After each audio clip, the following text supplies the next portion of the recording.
You know that incredibly frustrating feeling when you walk out of a QA or team lead interview completely certain you have the perfect technical skills, but deep down you just know your answers didn't land? It happens all the time.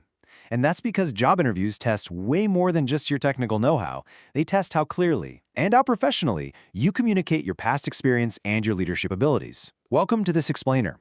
Today we're going to transform exactly how you speak in those high-pressure situations.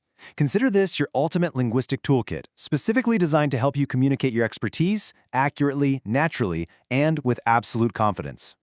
So let's dive right in. Here's our roadmap for today. We'll cover tenses, movement versus location, social vocabulary, professional call locations, and finally, tying it all together to ace the STAR method. All right, Tool 1, past simple versus present perfect. Mastering time is absolutely your first foundational step to sounding authoritative. In an interview, choosing the wrong tense when talking about your experience is basically one of the most common mistakes you can make. But the rule here is actually pretty straightforward. You use the past simple when you're talking about a finished action at a highly specific time in the past. Think of these as fixed points on a timeline, like last year, in 2021, or before the release. So you'd say, I led a team of 6 engineers last year. On the flip side, you use the present perfect for an ongoing span of time. It's what you use when you're connecting the past to right now. The time might be unspecified, the action might still be ongoing, or the result is just still incredibly relevant. For instance, I have worked in software testing for over 10 years. You're establishing that you are still working in it today. Now, it is super tempting to say something like, I have worked there last year, but that is actually incorrect. Why? Because the phrase last year points to a finished, closed-off block of time. It strictly demands the past simple. So the right way to say it is simply, I worked there last year. In your interviews, you're going to need to use both of these constantly. You might say, I have managed QA teams for 5 years, and my last role, I led a team of 8. Notice that brilliant 1-2 punch? You establish your total experience first with the present perfect, and then you zoom right into a specific past role with the past simple. Moving right along to Tool 2, movement versus location prepositions. Small preposition errors are really easy to overlook, but getting them right makes your storytelling incredibly polished. Here's the key distinction you've got to remember: changing position versus staying in a place. If you are using an action verb, things like walk, fall, step, or reach, you need a movement preposition because you are actively changing position. You walk into a room, you step onto a stage, a laptop falls off a desk.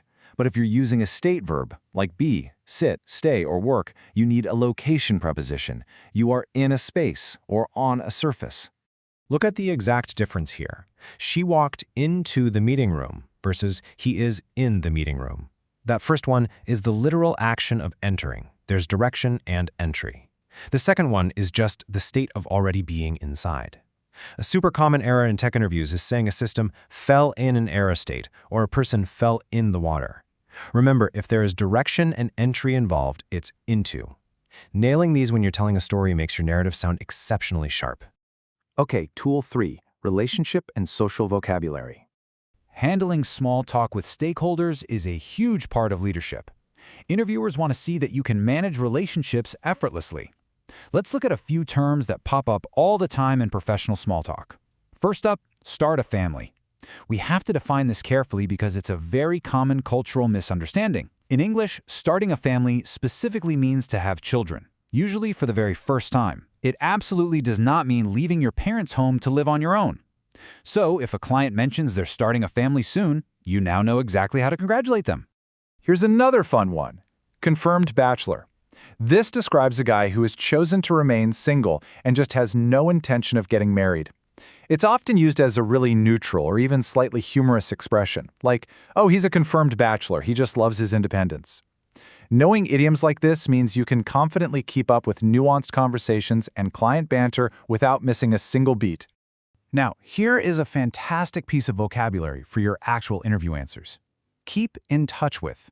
It means maintaining regular contact with someone over a long period. And I really want to emphasize the preposition here. It is with. You keep in touch with your former colleagues. Dropping this phrase into an interview is a brilliant way to demonstrate your relationship management skills and prove that you build lasting professional bonds. Next up, Tool 4, professional preposition collocations. Collocations are just words that naturally belong together. By locking down these fixed combinations, you add an immediate, undeniable professional polish to your answers. In professional English, you really can't just guess the preposition. Certain verbs are permanently locked on to specific ones. You are responsible for a release, not responsible of. You report to the head of engineering, not report for. You apply for a position, work in an industry, and your team will agree on a decision.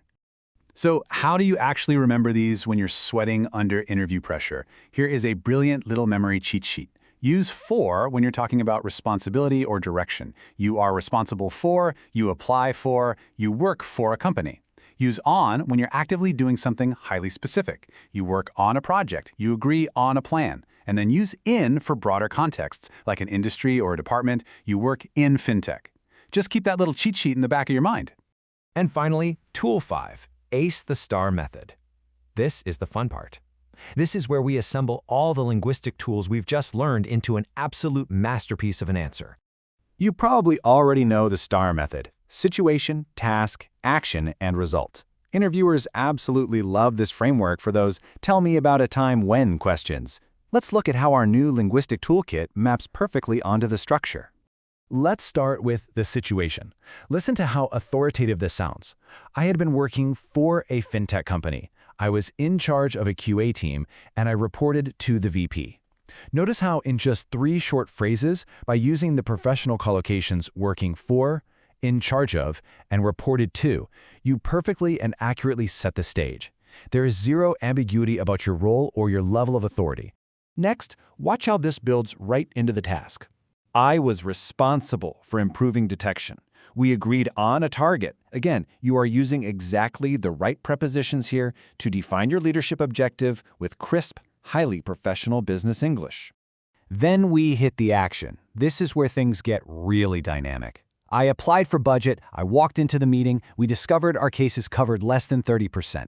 Look at all the movement happening here. You walked into the meeting, a preposition of movement showing entry in confidence. And you mix that with incredibly accurate past simple verbs, discovered and covered, because you're talking about specific finished actions during that one project. And we wrap it all up with the result. Since then, the team has maintained that improvement. I have kept in touch with several engineers. You literally conclude the story flawlessly. You use the present perfect, has maintained, because that positive result continues right up to the present day. And then you drop in that excellent social vocabulary, kept in touch with, to highlight your strong, ongoing team relationships. It is just the perfect closing note. And that brings us to the end of this explainer. You now have the tenses to establish your timeline, the prepositions to map your environment, the vocabulary to connect socially, and the collocations to sound like a seasoned pro. So, I leave you with this question. Which of these linguistic tools are you going to assemble first to construct your next winning interview answer? Pick one today, integrate it into your STAR stories, and go absolutely ace that interview.